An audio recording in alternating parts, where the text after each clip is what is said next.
اچھا اب آ جائیے تکبیرۃ الاحرام، جو اتنے عرصے سے آج چھٹی جو ہماری گفتگو ہو رہی ہے اس میں کہیں جا کے ہم نماز کی پہلی تکبیر تکبیرۃ الاحرام سے اپنی نماز کا آغاز کر رہے ہیں۔ دیکھیے اولین کلمہ ہے نماز کا کہ جو ارکان نماز میں سے، دیکھیے نماز میں کہا جاتا ہے کہ جو تکبیرۃ الاحرام ہے وہ بالکل ویسے ہی ہے جیسے حج میں تلبیہ ہوا کرتا، لبیک اللہم لبیک۔ جیسا ہی انسان نیت کر کے تلبیہ پڑھ لیتا ہے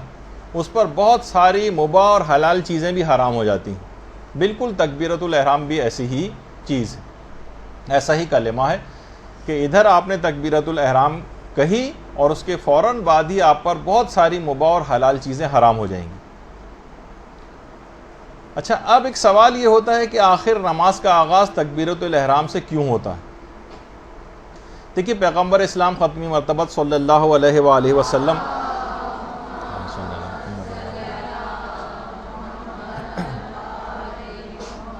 فرماتے ہیں کہ ہر چیز کا ایک چہرہ ہے اور تمہارے دین کا چہرہ نماز ہے، لہٰذا تمہیں چاہیے کہ دین کا چہرہ نہ بگاڑو، اور ہر چیز کی ایک ناک ہے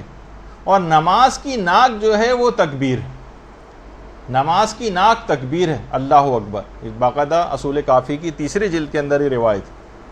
یعنی نماز سے اگر ہم تکبیرات کو نکال دیں تو نماز کی ساری خوبصورتی ختم ہو کے رہ جائے۔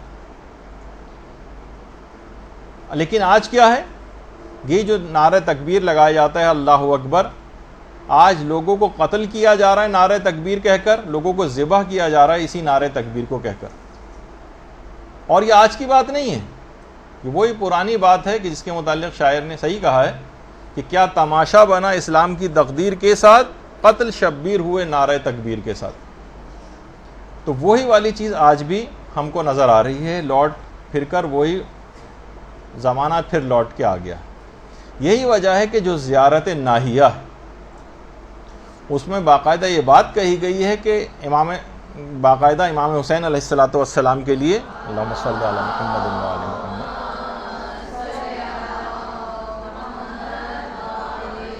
زیارت ناہیہ میں کہ آپ کے قتل ہونے سے اللہ اکبر کے کا کلمہ قتل ہو گیا اور آپ کے قتل سے لا الہ الا اللہ کا کلمہ قتل ہو گیا، یعنی اتنی اہم بات ہے یہ، اور اتنی فضیلت ہے اس بات کی کہ روایات میں یہ بات آئی ہے کہ ایک تکبیرۃ الاحرام جو پیش امام کے ساتھ انجام دی جاتی، 60,000 مستحب حج اور عمرے اور دنیا و ما فیہا سے 70,000 درجہ بہتر، ایک تکبیرۃ الاحرام، ایک تکبیرۃ الاحرام 60,000 مستحب حج و عمرے سے اور دنیا و ما فیہا سے 70,000 درجے زیادہ افضل ہے۔ اور یہ بات دماغ میں رہے کہ شریعت اسلام میں مبالغہ نام کی کوئی چیز نہیں، مبالغہ آرائی نہیں ہوتی کہ کوئی چیز بڑھا چڑھا کے جیسے ہم کسی کو پیش کرتے ہیں تاکہ اس کو رغبت ہو جائے، نہیں، جو کہا ہے شریعت نے کہ 60,000 حج و عمرے کا ثواب آپ کو دیا جائے گا وہ دیا جائے گا۔ باقاعدہ مستدرک الوسائل کی پہلی جلد میں اور بحار الانوار کے اندر بھی یہ روایت موجود ہے۔ کون سی روایت؟ کہ ایک تسبیح جو 100 دفعہ اگر آپ اس پر اللہ اکبر پڑھ لیں، یعنی بس ایک پوری تسبیح جو ہوتی تو 100 غلاموں کو آزاد کرنے کا ثواب ملتا ہے۔ اچھا پھر آپ کا دوسرا سوال یہ ہونا چاہیے کہ ایک غلام کو آزاد کرنے کا پھر کتنا ثواب ہے؟ تو کم سے کم جو ثواب روایت کے اندر غلام کو آزاد کرنے کا بتایا گیا ہے وہ یہ ہے کہ ادھر ایک غلام کو انسان آزاد کرتا ہے اور ادھر پروردگار آتش جہنم سے اس بندے کو آزاد کر دیتا ہے۔ اللہم صلی علی محمد۔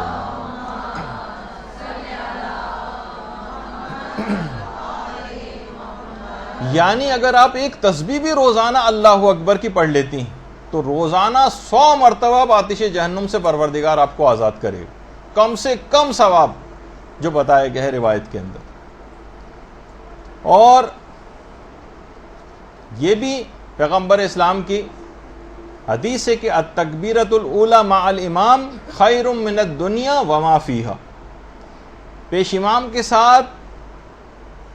جو تکبیر اولا، جو پہلی تکبیر اللہ اکبر جو کہی جاتی ہے، وہ اگر کسی نے پیش امام کے ساتھ کہی تو یہ دنیا اور آخرت، بلکہ جو اس دنیا کے اندر جتنی چیزیں ہیں ان سب سے بہتر ہے۔ اب اس دنیا کے اندر کیا کچھ ہے، یہ انسان کیلکولیشن لگانے بیٹھے تو اس کی عمر ختم ہو جائے تو وہ کیلکولیٹ نہیں کر سکے گا اس کو۔ اور عرفاء نے اپنی زندگی کا جو اختتام ہے وہ اسی کلمہ تکبیر کے اوپر کیا۔ یعنی انسان کے اگر یہ ورد زباں یہ جملے رہیں تو اختتام بھی ان کا انہی کلمات پر ہوگا۔ یہ کیسے ممکن ہے کہ ساری زندگی گانے گنگناتا رہے انسان اور اختتام جو ہے اس کا کسی اور اچھی چیز پر ہو جائے؟ کتنی روایات اس سلسلے میں پیش کی گئی تھی۔ سوء خاتمہ کے سلسلے میں جو ہمارے یہاں پر موت کے دروس منعقد ہوئے تھے، تو اس میں جو انسان زیادہ تر جیسی زندگی گزارتا ہے اور جو کلمات اس کی زبان پر رہتے ہیں وہی اس کے مرتے وقت زبان پر جاری ہوتے ہیں۔ گلوکار ہے تو وہ گانے اس کی زبان پر جاری ہو جاتے ہیں، جھوٹ بولنے والا تو جھوٹ اس کی زبان پر آ جاتا ہے، یا وہ کلمہ پڑھے بغیر ہی کم سے کم اس دنیا سے جانا ہوتا ہے اس کو۔ آغا حسین فاطمی فرماتے ہیں کہ ہمیں اطلاع ملی کہ آیت اللہ جواد ملکی تبریزی، امام خمینی کے جو عرفانیت کے استاد تھے جن کا اکثر و بیشتر ذکر ہوتا رہتا ہے، ان کی طبیعت بہت زیادہ خراب ہے۔ ہم سب بھاگے بھاگے ان کے پاس گئے، دیکھا کہ ان کا آخری وقت ہے، اور آیت اللہ جواد ملکی تبریزی نے ہم کو بلایا۔ ہم تیز رفتاری سے وہاں پر پہنچے تو دیکھا کہ وہ خضاب لگا کر پاک و پاکیزہ ہو کر بستر پر لیٹ کر نماز ظہر کا انتظار کر رہے ہیں، حالت احتضار میں ہیں جبکہ، لیکن خضاب بھی لگایا ہوا ہے، کیونکہ روایتوں کے اندر یہ بات بھی آئی ہے کہ منکر و نکیر یا عذاب کے جو فرشتے ہیں اس کو عذاب دینے سے حیا کرتے ہیں کہ جو خضاب لگاتا ہے، تو بہرحال ہر چیز کے اوپر عمل کرتے تھے۔ تو بستر پہ لیٹ کے پاک و پاکیزہ ہو کر جواد ملکی تبریزی نماز ظہر کا انتظار کر رہے تھے۔ بستر پہ لیٹے لیٹے ہی جیسے ہی اذان کا وقت آیا، نماز ظہر کا اول وقت، اسی وقت انہوں نے اذان دی بستر مرگ پر، اور ابھی نماز ظہر کی تکبیرۃ الاحرام اللہ اکبر کہا ہی تھا کہ روح عالم معنوی میں پرواز کر گئی۔ اللہم صلی علی محمد۔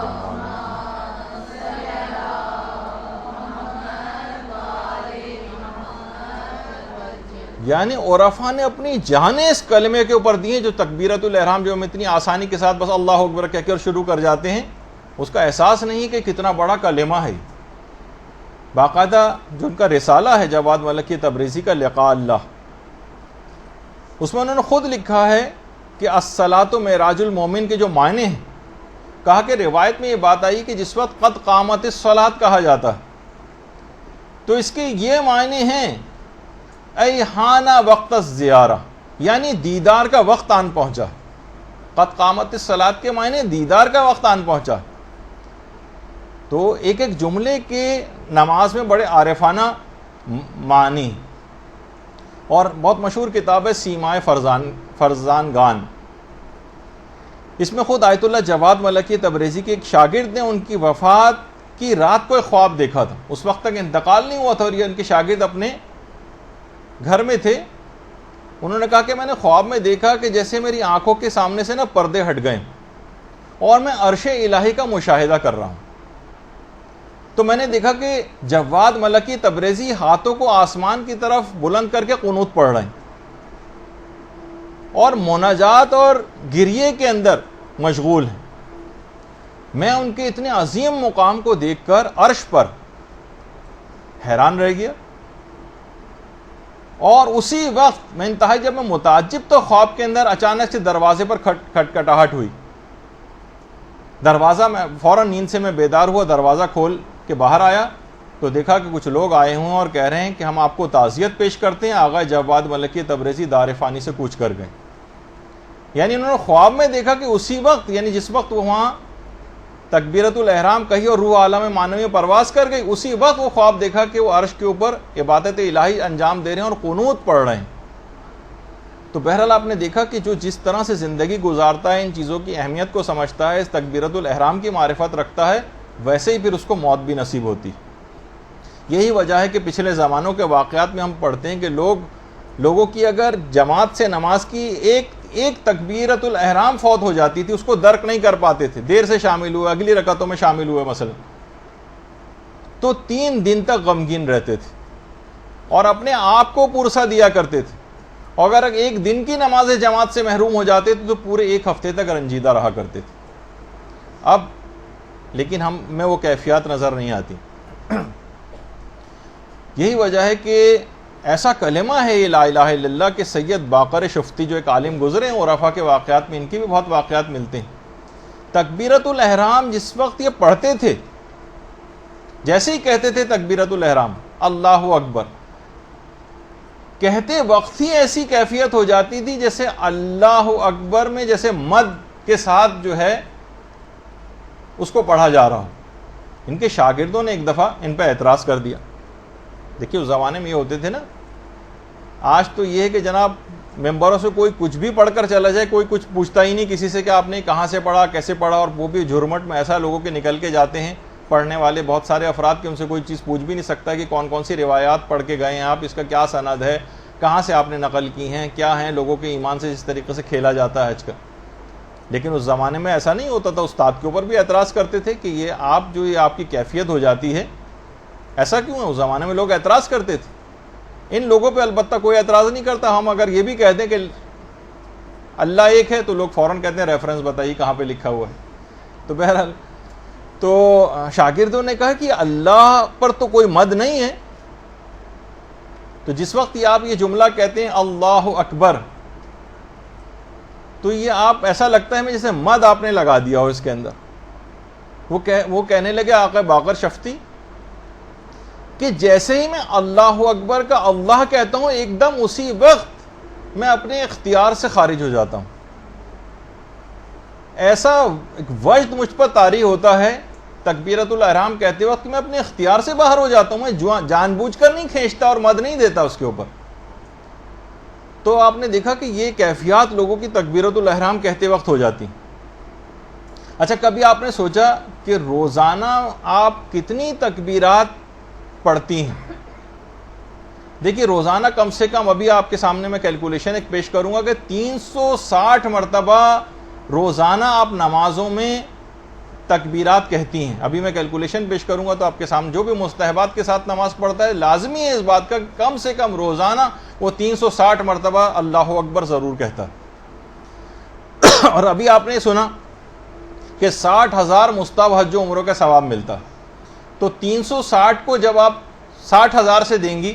تو یہ 2,16,00,000 مستحب حج و عمرے کا ثواب ایک دن میں آپ کے نامہ اعمال میں لکھا جاتا ہے۔ اللہم صلی علی محمد۔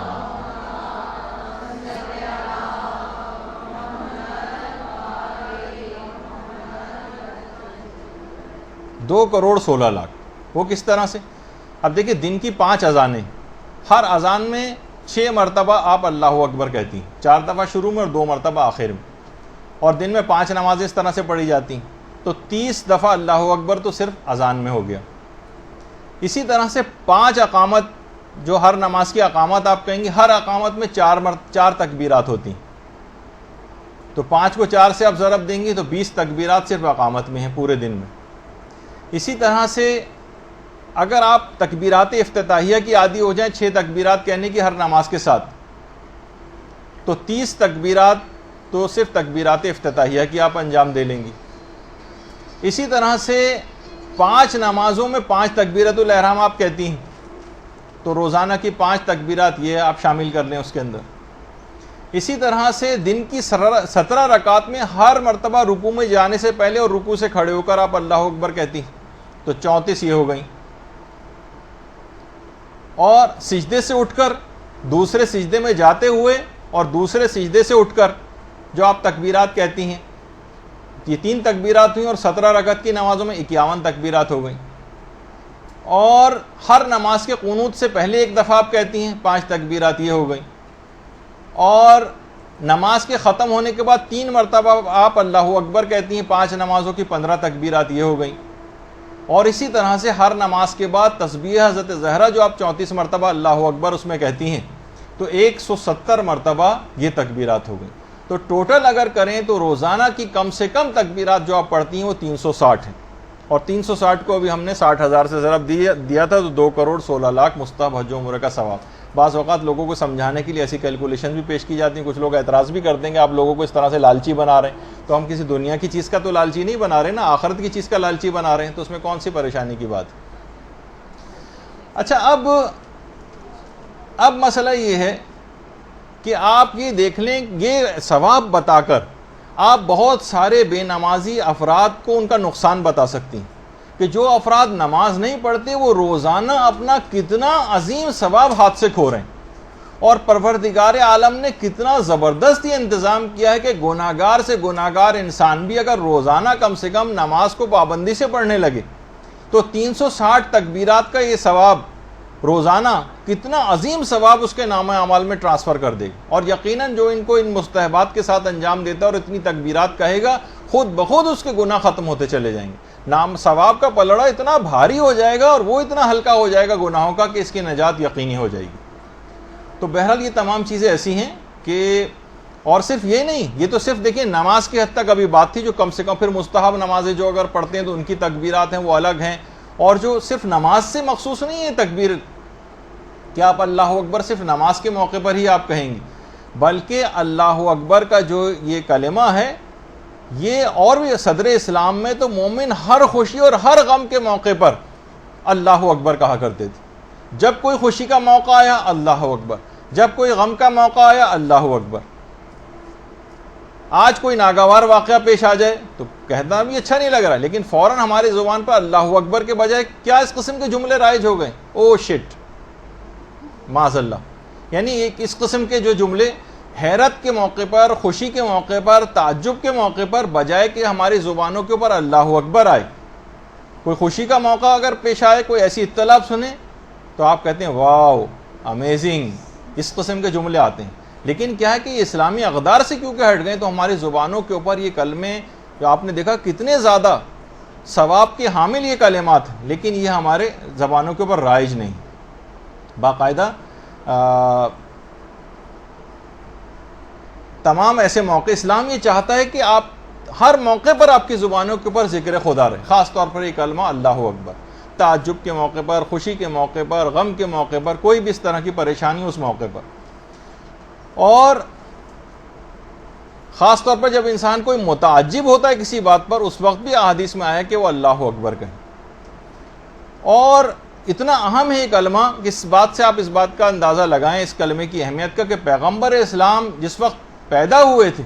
تو پیدائش کے بعد جو سب سے پہلا کلمہ زبان کے اوپر آیا تھا پیغمبر اسلام کے, وہ اللہ اکبر آیا تھا. اللہم صلی علی محمد.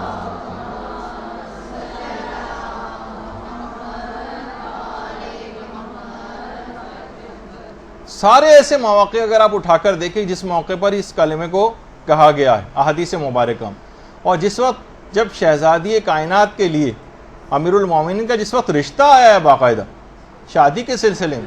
تو پیغمبر اسلام نے شہزادی سے آ کر ان کی رائے پوچھی کہ علی کا رشتہ تمہارے لیے آیا ہے, تمہاری کیا رائے ہے؟ تو حضرت زہرا خاموش ہو گئی. ان کی خاموشی پر پیغمبر نے اللہ اکبر کہا, تکبیر بلند کی, کہا اللہ اکبر سکوتہا اقرارہا, کہ تمہاری خاموشی بھی اقرار ہے. اور اس موقع پر بھی پیغمبر نے تکبیر بلند کی. اسی طرح سے جب خاص الخاص جو موقع جیسے جنگ صفین جس وقت واقع ہو رہی تھی, اور امیر المومنین جب بھی کسی دشمن کو واصل جہنم کرتے تھے تو اس وقت ایک نعرہ تکبیر اللہ اکبر بلند کرتے تھے. لوگ مولا کی تکبیرات سے یقین حاصل کرتے تھے اور اس عدد کا تعین کرتے تھے کہ مولا نے کتنے دشمنوں کو واصل جہنم کے, جتنی تکبیرات کہیں اس سے کیلکولیشن کرتے تھے. ہر دشمن خدا کو قتل کرنے کے بعد ایک نعرہ تکبیر بلند کرتے تھے. کیا چیز ہے؟ نشاندہی کر رہی ہیں کہ ہر اہم موقع پر آپ کو اٹھتے بیٹھتے ان کلمات کی تکرار کرنی. اسی طرح سے جس وقت مراسم حج انجام پاتے ہیں اور مینا میں شیطانوں کو جب کنکر مارنے کے لیے جاتے ہیں تو مستحبات میں سے کہ ہر کنکر مارتے وقت مستحب ہے کہ اس وقت ایک تکبیر کہی جائے اللہ اکبر, اور شیطان کو ایک کنکر مارا جائے. مستحبات میں سے ہے باقاعدہ. اور اسی طرح سے جب فتح مکہ کے وقت مسلمان مکے میں داخل ہوئے تو پیغمبر اسلام مسجد الحرام میں آئے اور حجر اسود کی طرف اشارے سے اس کو بوسہ دیا جسے استلام کہا جاتا ہے، اور اس وقت پیغمبر نے بآواز بلند تکبیر کہی، اللہ اکبر۔ تو پیغمبر کی اس تکبیر کو سننے کے بعد تمام مسلمانوں نے بھی فتح مکہ کے بعد ایک نعرہ تکبیر بلند کیا۔ تو وہ اہم موقع تھا، تو وہاں پر بھی اسی طرح سے جب جنگ احد واقع ہو رہی تھی، یہ احد کا میدان ہے کہ جہاں پر جنگ احد ہوئی، اور امیر المومنین جب بڑھ کر کفار کے اوپر وار کر رہے تھے، تو اس وقت پیغمبر اسلام اور تمام اصحاب امیر المومنین کو جب بڑھ کر کفار پر وار کرتے دیکھ رہے تھے، تو اس وقت نعرہ تکبیر خوب بلند کرتے جا رہے تھے اس موقع پر بھی۔ اور اسی طرح سے جس وقت جنگ بدر واقع ہو رہی تھی، تو پیغمبر خدا کو ایک دشمن کے قتل کے پیغمبر بہت خواہاں تھے جس کا نام نوفل تھا۔ پیغمبر چاہتے تھے کہ کسی طرح سے اس کو قتل کر دیا جائے۔ جب امیر المومنین علی ابن ابی طالب علیہ الصلوۃ والسلام نے اللہم صلی علی محمد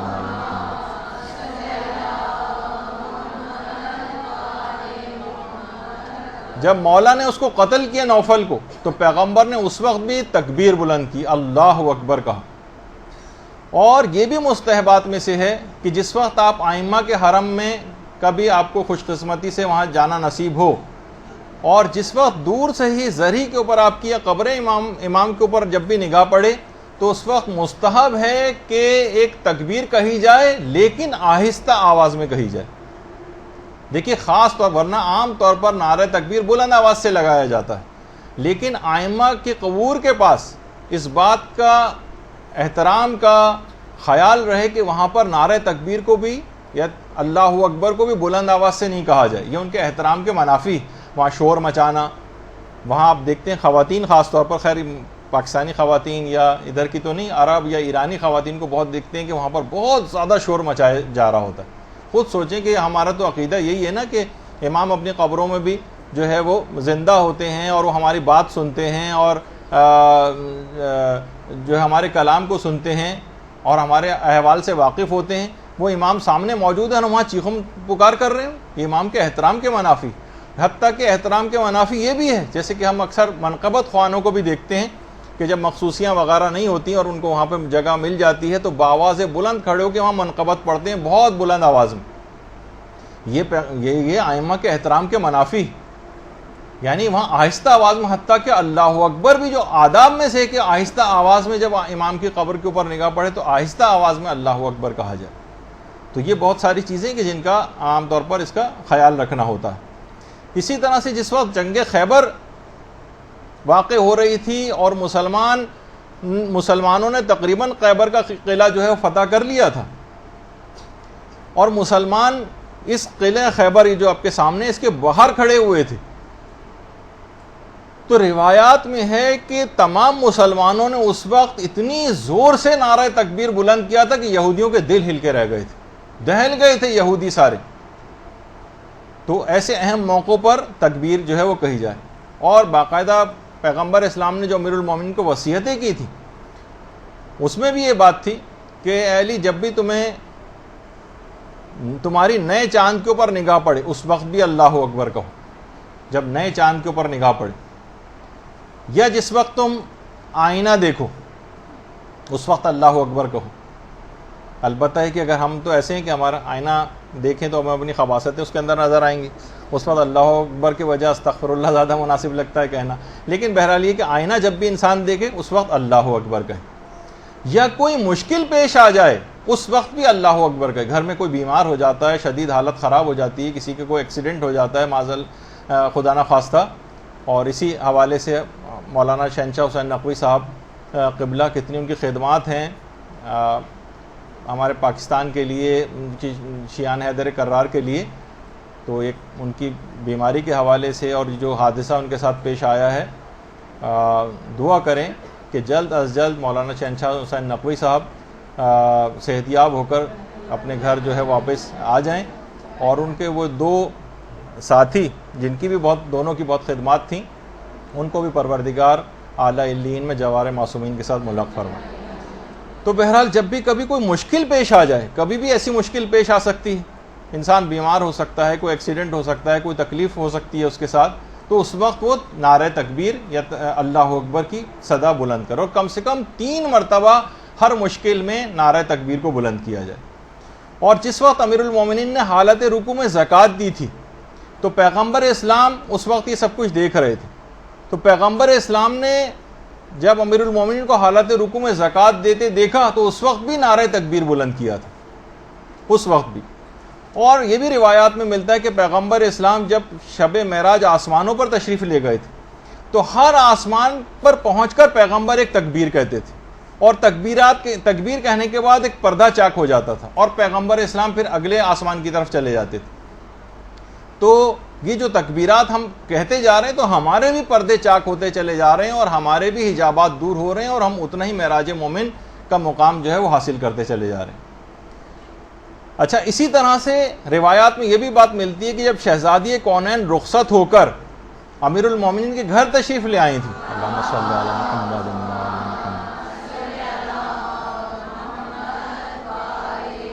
اس وقت 70,000 فرشتے تکبیرات کہتے ہوئے اللہ اکبر یہ کہتے ہوئے زمین پر وارد ہوئے تھے۔ یعنی اس وقت بھی، اس اہم موقع پر بھی جو کلمہ فرشتوں کی زبان پر تھا وہ تکبیر تھی۔ اور امیر المومنین کی ایک سیرت اور تھی کہ جب امیر المومنین قضاوت کیا کرتے تھے اور فیصلے دیا کرتے تھے تو اس وقت جب بھی کسی مجرم کا جرم ثابت ہو جاتا تھا تو جرم کے ثابت ہوتے ہی ایک نعرہ تکبیر بلند کرتے تھے۔ تو دیکھیے، جس طریقے سے بھی بات ہو رہی تھی کہ تلبیہ، ہم تلبیہ جب کہتے ہیں حاجی یا جو بھی عمرہ کرنے والا حالت جو احرام میں ہوتا ہے اس کے لیے مستحب ہے کہ جب بھی اس کی حالت تبدیل ہو وہ تلبیہ کہے۔ مثلا اٹھتے وقت تلبیہ کہے، بیٹھتے وقت تلبیہ کہے، اس کی بس چلے تو تلبیہ کہے، بس رکے تو تلبیہ کہے، بس چڑھائی پر چڑھے تو تلبیہ کہے، بس اترائی کی طرف جائے تو تلبیہ کہے، جب بھی حالت میں تبدیلی ہو۔ تکبیرۃ الاحرام کو کہا جاتا ہے کہ یہ بھی ایسے ہی جیسے حج اور عمرے میں تلبیہ ہوا کرتا ہے۔ نماز میں جتنی بھی اس طرح کی چیزیں ہوتی ہیں جس میں حالت میں تبدیلی ہوتی، رکوع میں جانے سے پہلے، قنوت میں جانے سے پہلے، رکوع سے کھڑے ہونے کے بعد، اور اس کے بعد سجدے سے اٹھنے کے بعد، سجدے میں جاتے وقت، دوسرے سجدے سے اٹھتے وقت، اس طرح سے یعنی جب بھی حالت کی تبدیلی ہے تو بہت زیادہ مماثلت ہے تکبیرۃ الاحرام میں اور خود اس تلبیہ میں۔ تو اور آپ خود دیکھیں کہ صبح کی نماز کے لیے اٹھنے کے بعد نماز فجر کا جو سب سے پہلا کلمہ ہوتا ہے جس کے بعد آپ نماز شروع کر دیتی ہیں وہ تکبیرۃ الاحرام ہی، یعنی اللہ اکبر ہے۔ اگر آپ اذان دیں گے اس سے پہلے تب بھی آپ کو اللہ اکبر کہنا پڑے گا، اور اٹھنے کے بعد جو سب سے پہلا کلمہ آپ کی زبان پر آتا ہے وہ بھی یہی تکبیر ہی۔ اور جس طریقے سے جب بچہ دنیا میں جب اس وقت پیدا ہوتا ہے کوئی بھی بچہ، تو اس وقت بھی اس کے کان میں اذان و اقامت دے کر جو پہلا کلمہ جاتا ہے وہ بھی یہ تکبیر ہی ہوتی، اللہ اکبر۔ اور بچے کے کان میں جب اذان دی جاتی ہے تو اللہ اکبر۔ اور جب کوئی شخص مر جاتا ہے تو اس کے جنازے میں بھی جو پہلا جملہ تکبیر سے شروع ہوتا ہے، یعنی دنیا میں آتے وقت بھی تکبیر سنتے ہوئے دنیا میں آیا، اور قبر میں تکبیر کی آواز سنتے سنتے قبر کے اندر پہنچ گیا، یعنی آغاز اور انجام دونوں اسی کلمہ تکبیر کے ساتھ۔ دیکھیے، جنازے کی جو تکبیرات ہیں خاص طور پر ان کا حکم حضرت آدم علیہ السلام کی نماز جنازہ کے ساتھ شروع ہوا ہے۔ ہمارے چھٹے امام جعفر صادق علیہ السلام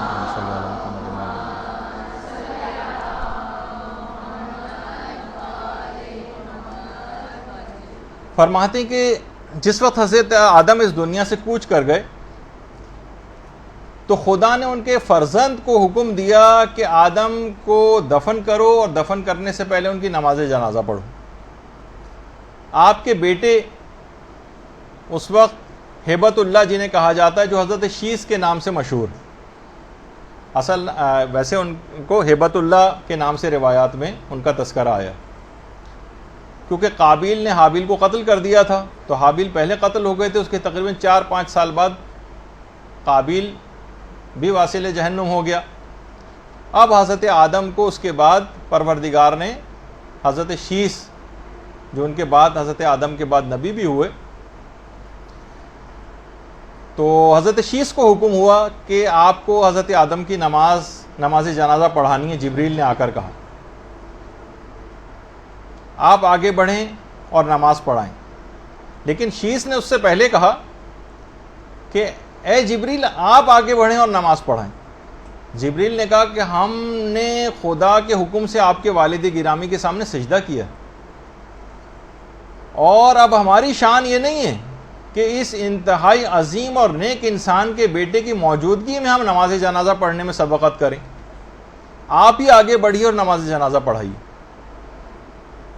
اور 5 تکبیرات کہہ کر نماز جنازہ پڑھائیے. جو 5 تکبیرات کا حکم ہے حضرت آدم کے زمانے سے. ہبت اللہ نے اسی طرح سے نماز جنازہ پڑھی، اور اس دن سے تمام انبیاء کی شریعتوں میں یہ نماز جنازہ پڑھنا اس انداز سے 5 تکبیرات کے ساتھ واجب قرار پائی. اچھا، اب بہت اہم ترین انہی 5 تکبیرات یعنی اللہ اکبر. اچھا، ایک بات یاد رہے البتہ اس سلسلے میں ایک بات اور بتا دی جائے کہ حضرت آدم کے جسم مبارک کو امانتاً رکھا گیا تھا کوہ ابو قبیس میں. کوہ ابو قبیس مسجد الحرام کے بالکل سامنے جو پہاڑ ہے جہاں پہ بادشاہ کا محل بھی بنا ہوا ہے، اس کا ایک سلسلہ ہے. اس میں ٹنل بھی نیچے ہے، اوپر بھی، اور اس سے آگے چل کر بادشاہ کا ایک محل آ جاتا ہے. یہ پورا کوہ ابو قبیس ہے. یہاں پر امانتاً رکھا گیا تھا. پھر حضرت نوح، جب طوفان نوح آیا، حضرت نوح یہاں سے گزرے تو انہوں نے حضرت آدم کے جسم اطہر کو اٹھا کر اپنی کشتی میں رکھ لیا. اور اس کے بعد پھر طوفان نوح جب تھم گیا اور خشکی آ گئی زمین پر، تو حضرت آدم کے جسم مبارک کو نجف میں دفن کیا گیا. پھر حضرت نوح کے انتقال کے بعد حضرت نوح بھی وہیں پر دفن ہوئے، اور اس کے بعد پھر زمانہ جب آگے بڑھا اور اس وقت امیر المومنین کی شہادت ہوئی تو امیر المومنین کو بھی انہی کے ساتھ دفن کیا گیا. تو یہ جو ذریعہ ہے حضرت امیر المومنین علیہ الصلوۃ والسلام کی، جہاں قبر مبارک ہے، اللہم صلی علی محمد و آل محمد، آدم اور نوح کی قبریں بھی اسی ذریعے کے اندر. یہی وجہ ہے کہ جب وہاں زیارت پڑھی جاتی ہے امیر المومنین کی تو حضرت آدم اور حضرت نوح کی زیارت بھی پڑھی جاتی ہے. تو بہرحال ایک ضمناً بات آ گئی تو یہ بھی آپ کی خدمت میں پیش ہو گئی. برحمتك يا أرحم الراحمين وصلى الله على محمد وآله الطاهرين.